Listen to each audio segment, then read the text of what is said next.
Hello everyone, welcome back to the channel. In this video, I'm going to create a quick in-depth review about these two CRM tools platform, which is Zendesk and Creatio. So we just could a quick dive into it to help you decide which of these CRM platform can be a game changer for your business.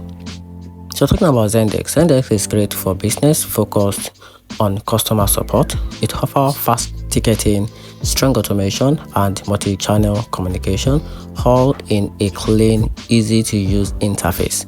However, it can get pricey on your team's growth, and it is not the best for advanced sales workflow. So talking about Creatio CRM, on the other hand, shines in customization and automation. It's ideal for companies that want to manage sales, marketing, and service all in one place, but still it's more complex to set up and can feel heavy for small teams.